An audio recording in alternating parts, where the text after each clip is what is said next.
Okay, let's make a start again here on the slideshow with combustion for the presentation. Sorry for the previous live attempt.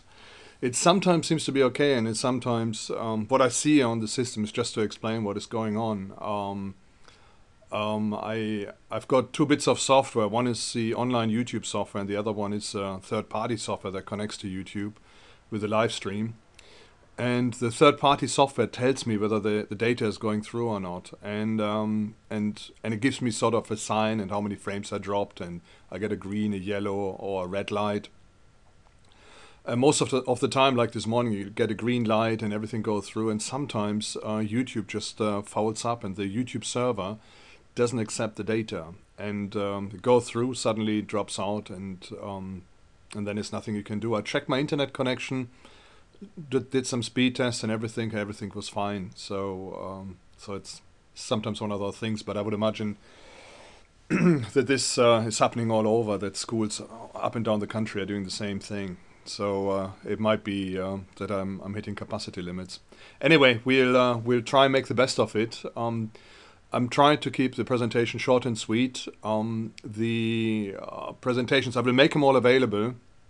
I still have to find out which is the best way of doing it, but they will be available, and you can download them, so you don't need to take notes or anything. Okay, this is the talk about combustion is quite important. I'll tell you in a minute why, or I can make a start right now. I assume you can see the mouse as I'm moving it on the screen here. This is a biggie when we talk about combustion. We've got hydrocarbons, which hydro means water, carbon means like coal. It's just organic material. We've got oxygen, O2, and when we don't get enough oxygen, we don't get a proper burn process, and so we don't release all the energy that's in the hydrocarbon, and we get a byproduct which is called carbon monoxide. Now, carbon monoxide is highly toxic, highly poisonous, and people die because of carbon monoxide poisoning. And the worst thing is you don't realize what's happening to you until it is too late. We're going to look at the fire triangle as well, and it's a little bit like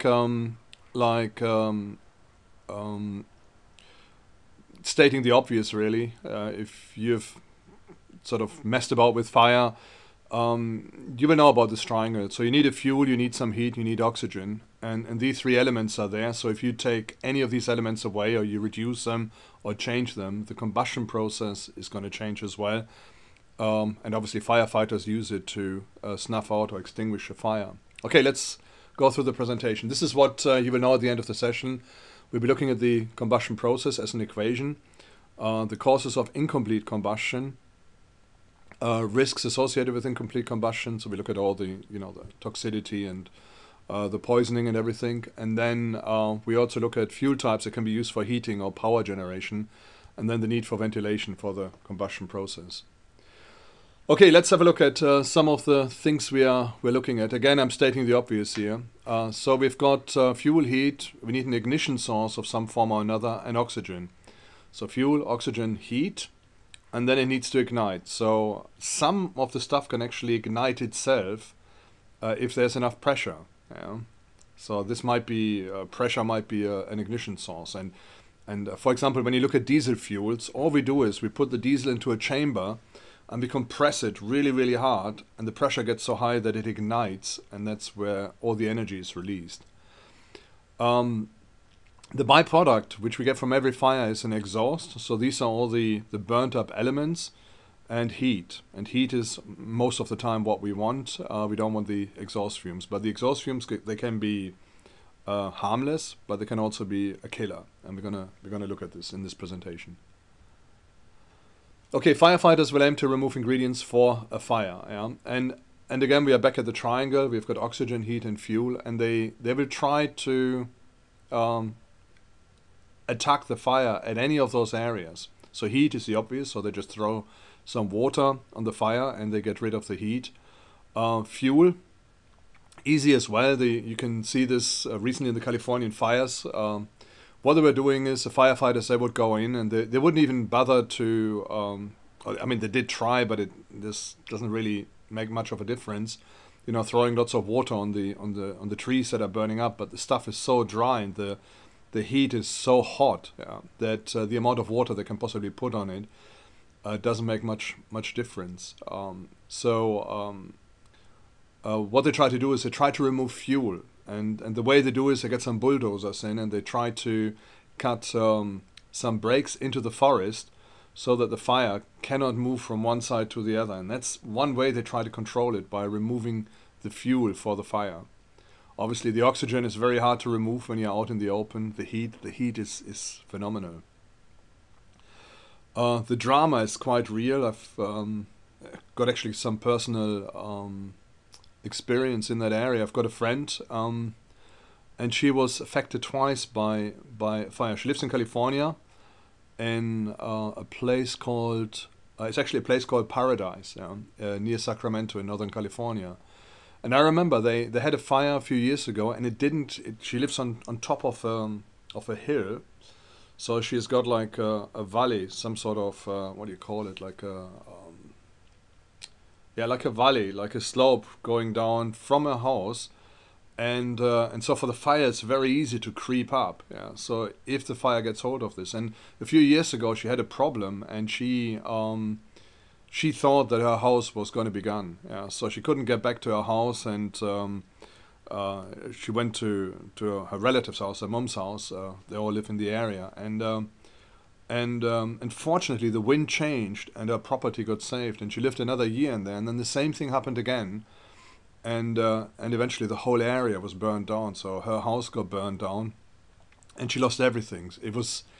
It wasn't unexpected, but when she tried to get back to her house from work, the police blocked off the roads and she couldn't get anywhere near it. And so all her stuff, everything she had, certificates, photos, memorabilia, her whole life was gone. And all she had, what was left, was pretty much whatever was in her car, whatever was in her office, and the clothes she was wearing at the time. Quite traumatic, and she wasn't the only one. There were quite a lot of people in the same situation. So, and that was one of those scenarios where you had a forest fire. It ran out of control. They couldn't do anything about it, and she just caught up with it. So anyway, combustion process. We've got a candle, and if you're anything like me as a kid, or maybe even today, you try to play with the candle. You put your finger through the flame to see whether you can feel the heat, and so on. So, but just to illustrate how the triangle works, is we've got the fuel, we've got the oxygen, but why doesn't the candle burn? And the answer is we don't have an ignition source and we don't have the heat. Yeah? The heat is not there at the time.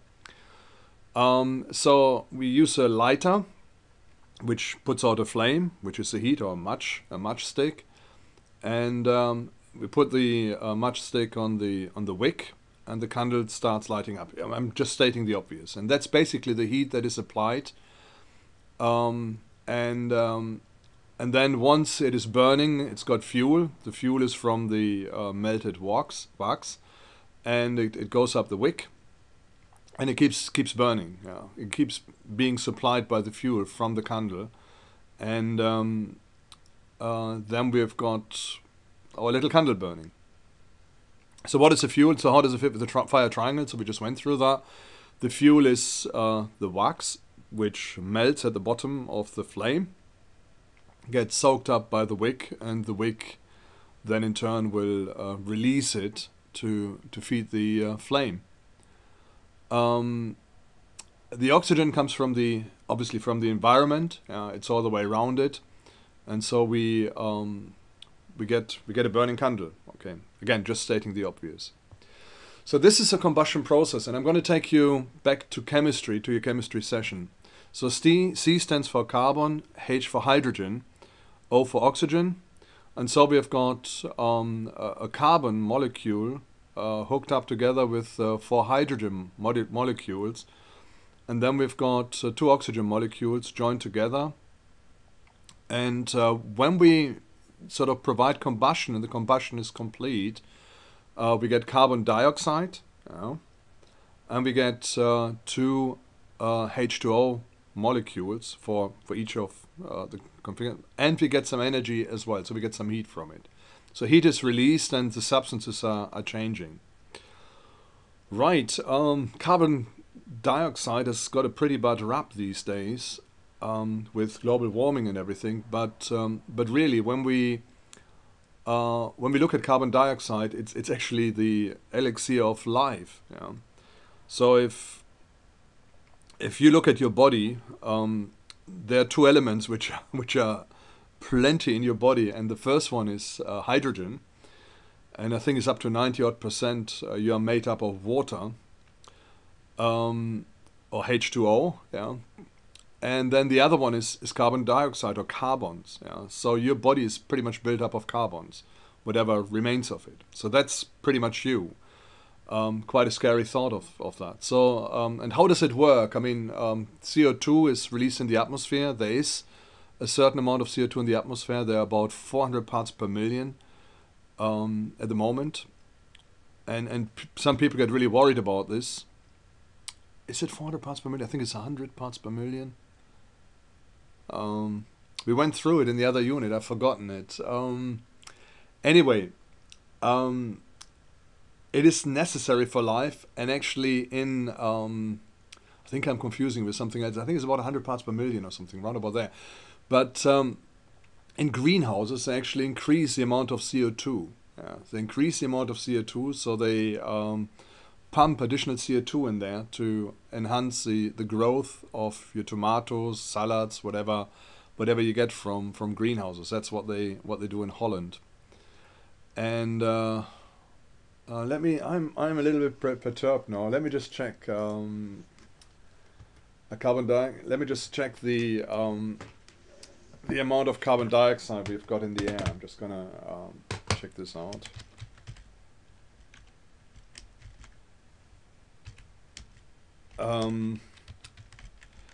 So just to make sure I'm not telling you any rubbish here, I'm just on the computer here, atmosphere, some carbon dioxide in the atmosphere. Right, what have we got? So it's about 400 parts per million, they say. 400 parts per million. How much do we put in the greenhouses? Yeah, about 400 parts per million. That's what they're saying. Is it okay? CO2 in greenhouses, carbon dioxide in. Is it 1,000 they stick into greenhouses? I'm not sure. So it's about 400 parts. That was right. So I'm just checking out how much we put in a greenhouse.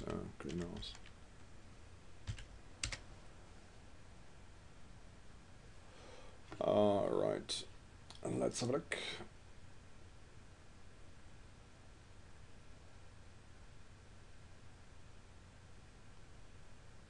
They use about the same. They use about 500 parts per million.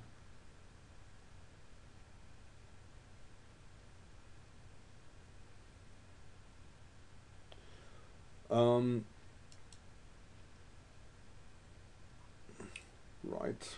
I'm just still looking for the amount of gas they stick in greenhouses in Holland. Yeah, it's about 400 parts per million. Okay. Anyway. So they increase this as well. Let's move on. This is not really that important. If you get CO2, CO2 is not a dangerous gas. You can breathe it in. When you look at Apollo 13, they had a problem, and they were talking of carbon dioxide. They didn't call it poisoning, but the problem they had is that when you breathe out carbon dioxide. And if you are in a stale atmosphere or in an atmosphere where you don't get any supply of oxygen in there, what you will find is that your level of carbon dioxide is going to increase and the level of oxygen is going to decrease. Yeah. And in Apollo 13, when they had like a problem with something blowing out, they had too much CO2 in there, which was displacing the oxygen, and they were worried that the astronauts were gonna kill themselves by breathing in too much CO2. CO2 on its own is not poisonous, it's not toxic. Bearing in mind, when you breathe out CO2, you breathe in oxygen, out comes CO2, and CO2 is requirement for photosynthesis for plants to grow. Yeah. So, and that's the reason why they use additional CO2 in greenhouses to make the plants grow faster and more efficiently. Okay, let's have a look at incomplete combustion. And when you look at that, and it's the difference is not that much. So we've got 4 carbon hydro molecules, and then we've got 7 oxygen molecules. Yeah. And when you look at the previous, when you go up to the previous one, we've got carbohydro molecules and oxygen molecules, 2 oxygen molecules, to give us clean combustion. And all that's missing here is just a tiny bit of oxygen. So when you sort of take this number down, it's just like a fraction of oxygen is missing.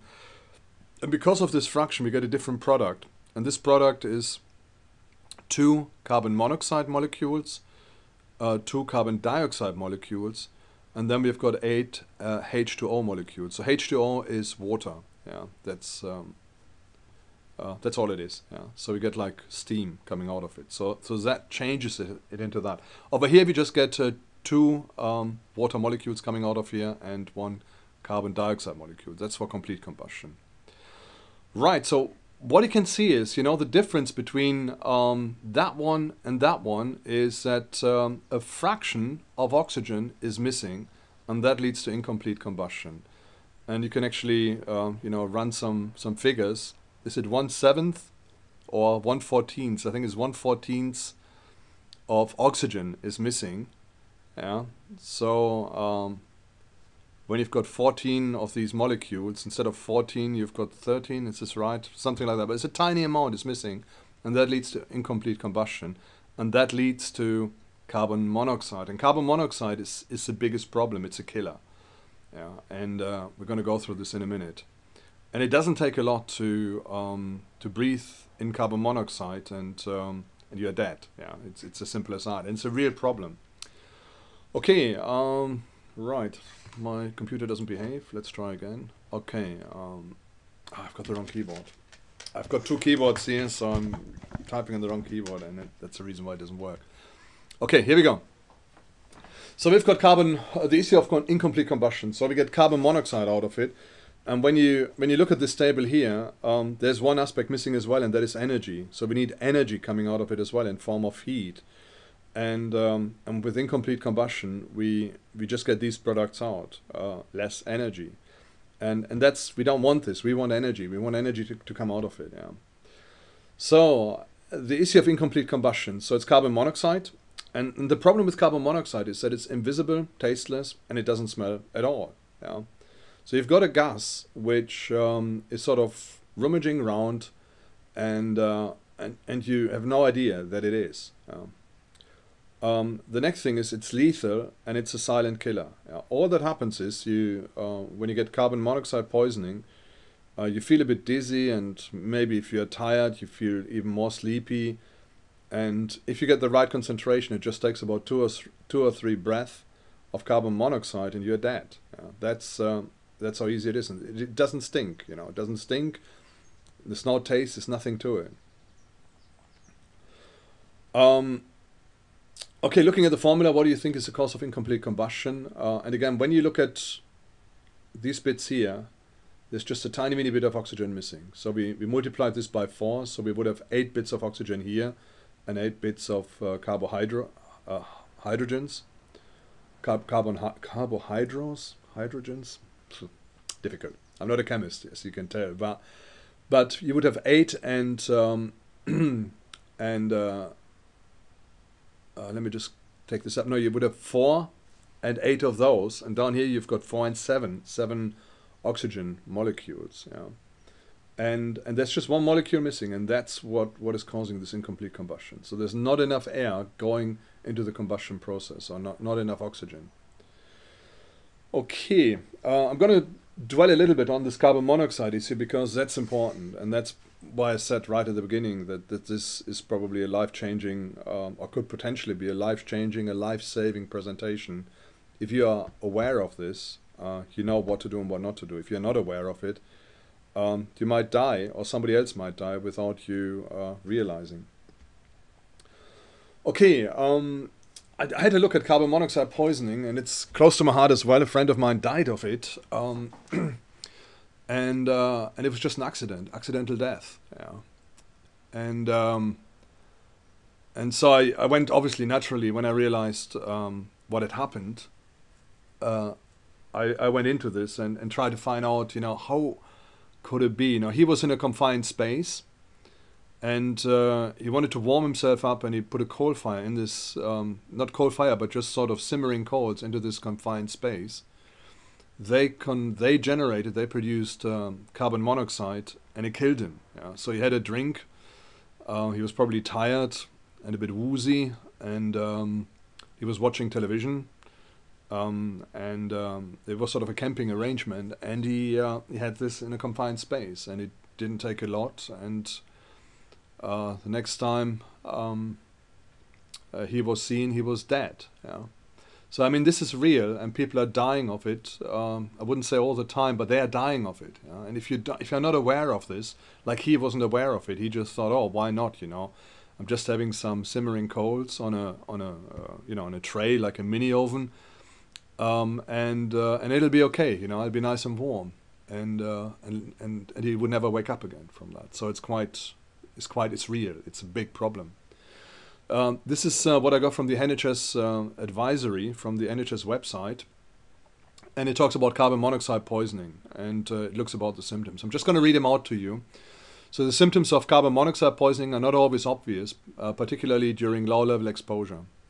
Attention-type headache is the most common symptom of mild carbon monoxide poisoning. Other symptoms include, we've got dizziness here, feeling and being sick, tiredness and confusion, stomach pain, shortness of breath and difficulty breathing.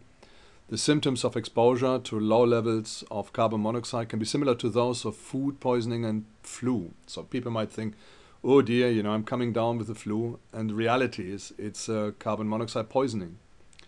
Unlike flu, carbon monoxide poisoning does not cause high temperature. The symptoms can gradually get worse when prolonged exposure to carbon monoxide, leading to a delay in diagnosis.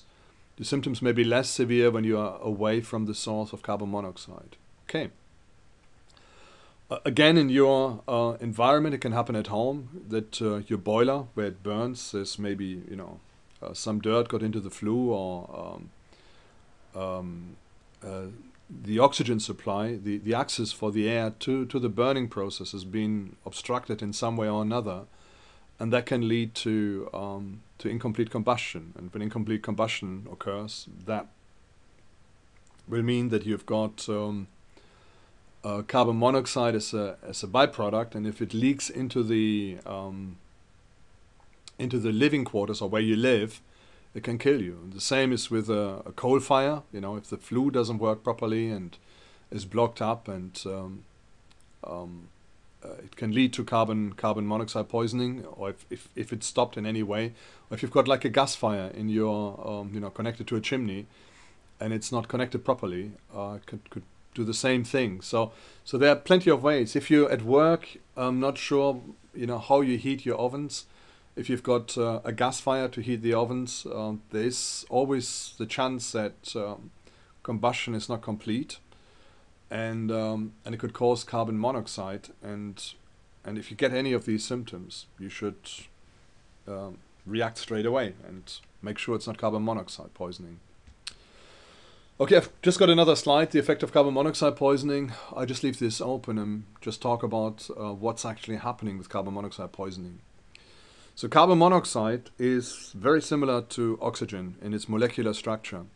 So when you breathe it in, carbon monoxide goes into your lungs, your blood is pumped through your lungs, and normally an oxygen molecule will very loosely tie itself to a blood cell.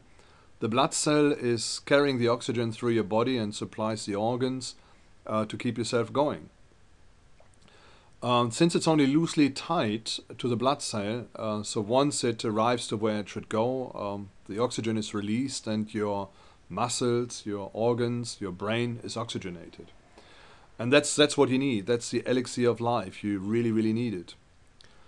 To give you an idea, the percentage of oxygen in the atmosphere is 21. 21% of the air we breathe in is oxygen.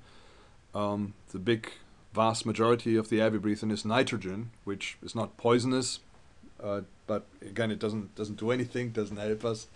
It is just part of the air. Now, when we've got carbon monoxide, yeah, so that's just one carbon molecule and one oxygen molecule. They look very similar to oxygen. So as far as the blood cell is concerned, it thinks, oh, I've got a molecule here, I've got some oxygen here.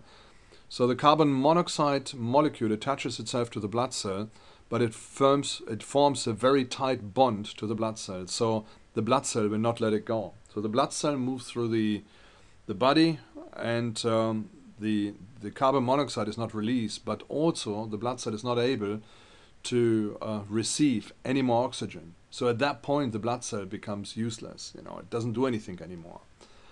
So if you get too many blood cells with carbon monoxide molecules attached to it, what will happen is that that gradually you will not be able to breathe anymore. I mean, you can breathe, but you will not be able to absorb any oxygen, and your body is going to suffocate. And the way it's going to work is you'll just feel sleepy and tired, and you maybe lay down for a bit of a snooze, and you will never wake up again. That's the problem. That's how dangerous it is. And the problem is you just don't feel it, you don't sense it, you don't smell it. Once you're overcome by it, it's too late. Unless somebody else realizes what's happening and they drag you out of the situation and try and get some oxygen to you as fast as possible, it's very difficult. Treatment is very difficult as well. Very often they have to do a blood transfusion. I heard of a story in Germany where some people did a barbecue outside and it started raining, so they put the barbecue and they thought, why not put it inside the kitchen? So they put the barbecue in the kitchen, and all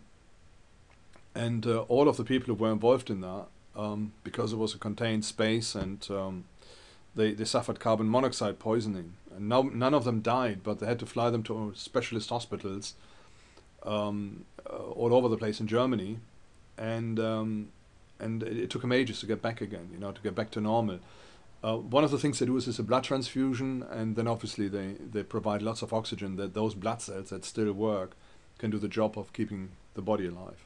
Okay, big problem. Okay, this is a list. Okay, so when you get a carbon monoxide alarm, and if you've got one in your house, it'll set off when it hits about 40 ppm. So that's the trigger, and as soon as it hits it, it'll set off. Now, the legal limits are a little bit higher, but you can see this here. If you've got 35 ppm parts per million, so that's 0.003.5 percentage points of the atmosphere. If that is a constant exposure between 6 and 8 hours, you start getting a headache and you feel a bit dizzy. If you get 100 ppm, so if you've got a carbon monoxide alarm in your house or at work or wherever it is, it'll go off at 40. As soon as it hits 40, it'll raise an alarm and it'll let you know that something is not right. I would suggest, if you haven't got one, to get one.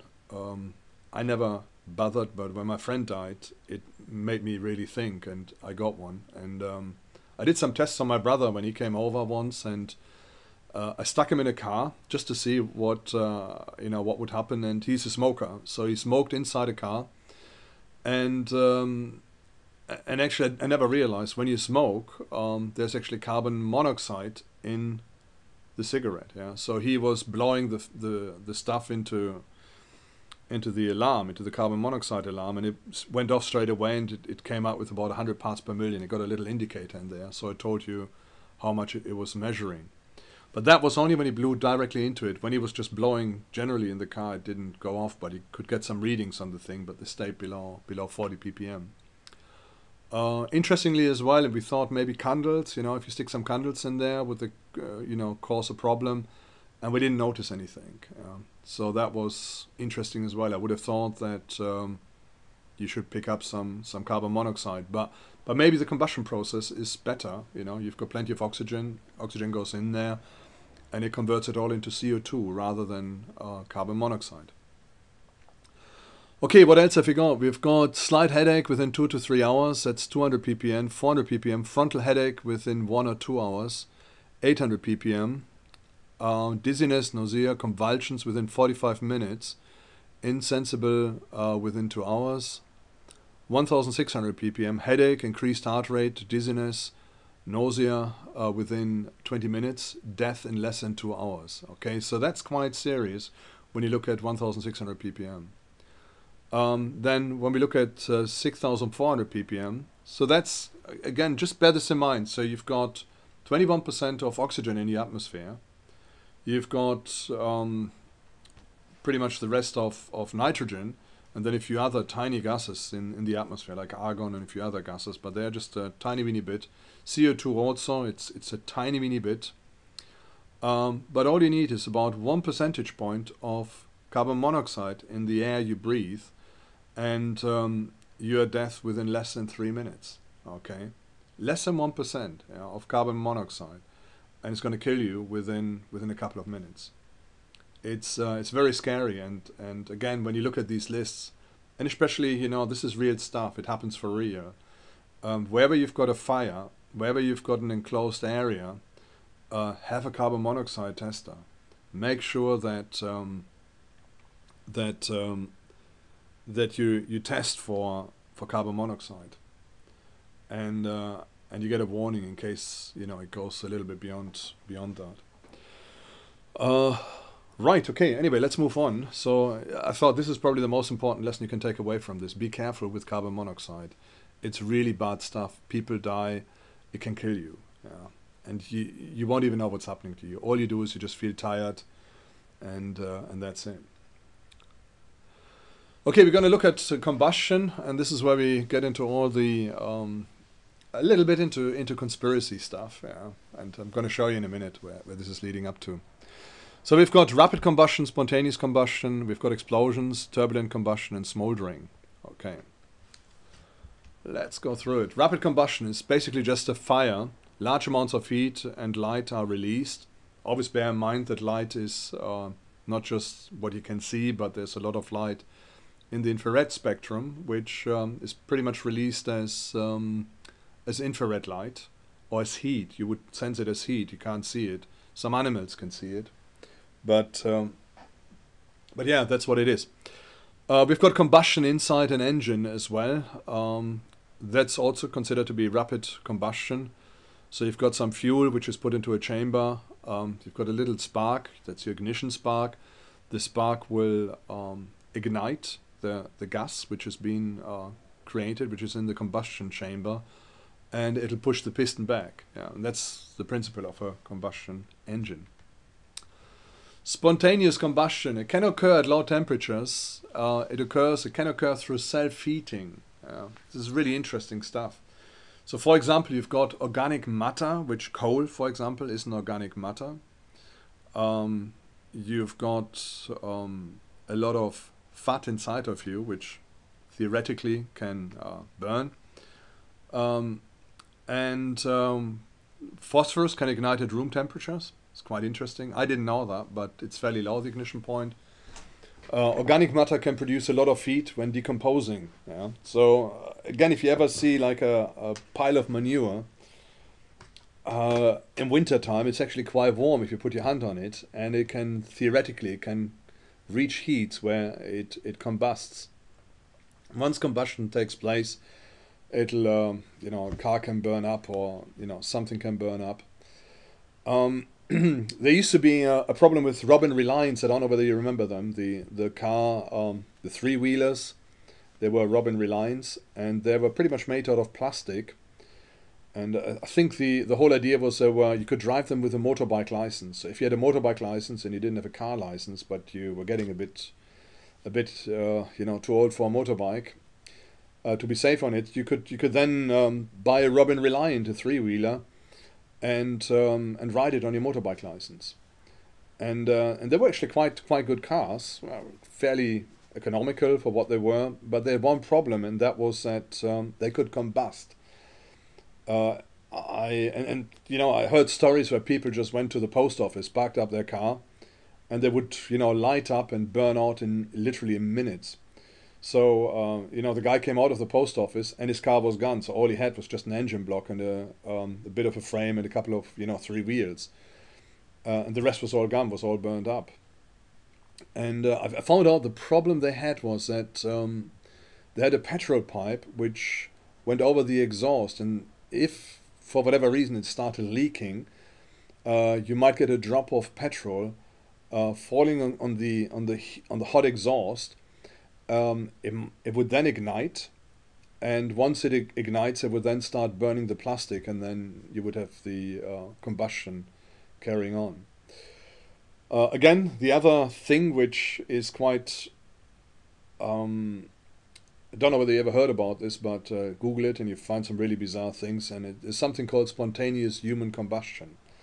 And there are a lot of cases where people, where you know, somebody died, and when they found people, almost the whole body was burned up, and and nothing was left, and they don't know why this is happening. And there's a lot of evidence, stories, photographic evidence of this around. So if you put it on into Google and Wikipedia or something, it'll give you a whole range of stories of cases which have happened, and they've happened all over the world, and people don't really understand why this is taking place or what is going on. You know, why does the human body ignite itself? So don't freak out. It's very rare, and but there are some cases where this has happened. We've got some coals here, and you can see as well that the coals are ignited. You can see the picture down here. Let's get the right mouse down here. These are coals igniting. Titanic, they say there's a hidden story, and what people said is the iceberg should normally not have damaged the Titanic to the extent it did, and obviously there's tons of stories around the Titanic. One story I heard is, and there's some evidence for it as well, and it sounds quite plausible, that they had a coal bunker, and that the coal bunker was actually burning. The coals were burning inside, and it was just sort of a smouldering burn, and it heated up one side of the wall of the ship to the point that it weakened it and made it more brittle. And some researchers, they come up with, and they look at photographic evidence of the Titanic, and you can see the Titanic in port, and you can see that a part of the ship's wall is actually slightly discolored, and it looks like it's, you know, something was going on there, and they reckon that it was just a coal fire making the structure brittle. Anyway, just something to think about. Okay, we've got explosions.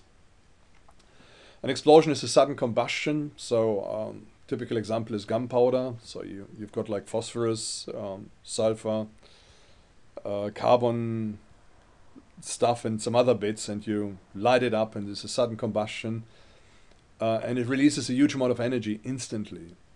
And it's normally used for weapons technology, also used for mining and tunneling. So you see about dynamite, and I think they use nitroglycerin to you know, for tunneling, to blow rock away and stuff like that. Problem with explosions is that they are very difficult to control. The top one, we've got the explosion of a Ukrainian weapons depot, and this was a few years ago, and they had like tons and tons of weapons stored, and rumor has it, again, we're talking conspiracy theories, there was some stuff going on between the Russians and the Ukrainians, and the Russians didn't like that the Ukrainians had still huge depots of ammunition and weapons, and so the suggestion is being made that that it didn't blow up on its own, and that the explosion didn't happen on its own. Okay, below we've got a Chinese chemical plant which went up. Just a couple of photos. Again, when it happens, it's very often a nightmare, and it's something you don't want to happen. We've got a turbulent combustion. This is combustion resulting in a turbulent flame. We've got an image here, so we've got a spray of some sort. We got some turbulence, it gets ignited, and we've got a turbulent flame. And again, the turbulence, this is the idea behind it as well. It helps the process of mixing fuel with oxygen. Yeah. So because of the turbulence of the fuel, so it's easier to suck in oxygen, and so you may get a better combustion. You get more energy released from the combustion. Okay, the last one is the smoldering combustion. We've got a couple of images here. One of them is the even more conspiracy. Is the, I think it's the Twin Towers. One of the things people didn't understand is why this combustion was going on, or why this smoldering combustion was going on for days afterwards. It didn't make sense, and this is where a lot of ideas came out, where people said this is not right, you know, something's gone wrong here, it shouldn't be like this, we've never seen this before. But people said that they had safety boots on and the soles were actually melting whilst they were sort of walking in the proximity of where this stuff was. Yeah. So a lot of rumors spread on account of that. Smoldering combustion is slow, and it's low temperature, so it doesn't have to be really, really hot. It doesn't need to be a flame. It's flameless burning of porous fuels. It's the most persistent type of combustion, so it lasts a long time. Heat is released when oxygen directly attacks the surface of a solid fuel. So, and it very often it might be a combustion with very low levels of oxygen as well. So that's the reason why it takes a long time. If you poured out some oxygen into the combustion process, and it would sort of flare up again. And one idea might be, you know, with the coal fire, when the coals are sort of going down in the coal fire, and you then blow some air on it, then suddenly the flames light up again, and you get it goes from smoldering to a fire with a flame content. Okay, and then we've got cold stacks where we've got internal fires as well. I've got one story as well. I'm just going to go to the next slide. And this is it's a town called Centralia in Pennsylvania in the United States. And this town has been burning since 1962. So it's a long time. And what's happened is they had a mine shaft in Centralia. And the mine shaft was abandoned. It started burning. And the burning is underground, and let me just use the mouse here. And what you can see is you've got like flames coming up from the road here, and that's just, you know, from underground. People say when they walk here, it's you know, the ground, the floor is really hot. You can see a house here as well, and there's smoke coming out of the house. And the house, it's interesting as well. It looks, you know, fairly, you know, charcoaled.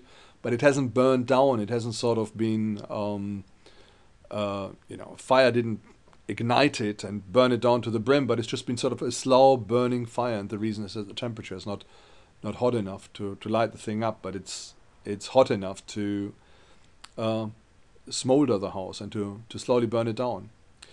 Got some examples here. So all these pictures are from Centralia in Pennsylvania. And this has been going on since 1962, and it's not stopped. Yeah. They used to have about 1,000, I think it was 1,200 inhabitants, and then, you know, as time went on, it just became more and more difficult to live there. You can see roads breaking up and so on, and I think at the moment there are only 5 people living in that town because of the situation. Most have abandoned their properties and moved elsewhere. Okay, that's about combustions. A couple of questions, and something for you to go through. What are the main ingredients necessary for combustion? What happens when combustion takes place with insufficient oxygen? What are the end products when hydrocarbons burn up? What is incomplete combustion?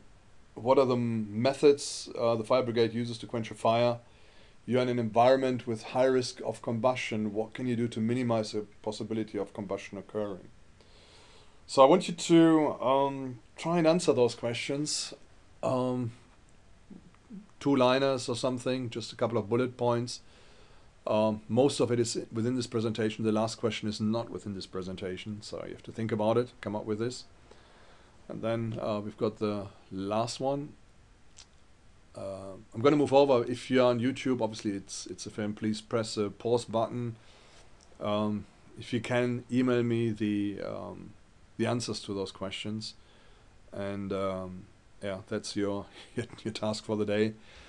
And we've got the summary, okay? We've got ingredients for combustions, which are oxygen, fuel, and heat. So we've got hydrocarbons and hydrogen and flammable materials. We need an ignition source or pressure, and heats. Once a fire gets going, it applies its own heat, okay? Bit more summary. Be careful with carbon monoxide. Incomplete combustion generates carbon monoxide. Carbon monoxide can be lethal.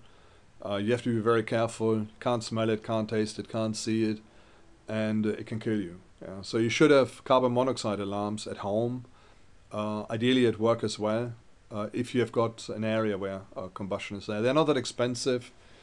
How much did I pay? I think I paid about 15 quid for one, and the one I've got, you can actually read how many parts per million is there, so it gives you an indication. It's actually quite fun to play with those things, to you know, what I did with my brother, you know, stick him in a car with a cigarette and see how much carbon monoxide he's creating. But it's actually interesting to see, you know, sources of carbon monoxide and how dangerous it is. And as I said before, you know, people die unwittingly because they get exposed to carbon monoxide and don't realize what's happening. And when they realize they're asleep, not when they realize, but when they are about to die, they are asleep, and that's it, you know. The next thing that happens is you stand in front of the pearly gates, and you wonder what's happened. Why are you not there where you were before? It's crazy, absolutely crazy. But it's just sort of, you know, after this presentation, if you walk away with anything, have a healthy scare and a healthy fear of carbon monoxide, and make sure that you look after yourself and you don't put yourself in a dangerous position. It's one of those weird things where it's very easy to overlook the danger, and when it's too late, you're in dire straits. You're in really dire straits. Even if you survive carbon monoxide poisoning, it can leave you with permanent damage, organ failure, and so on. So you have to be careful. You have to be really, really careful. Okay, that's a presentation on combustion, and yeah, that's it. Okay, thanks for persevering, and we'll carry on with the next unit here on Unit 309. Next presentation on Unit 309.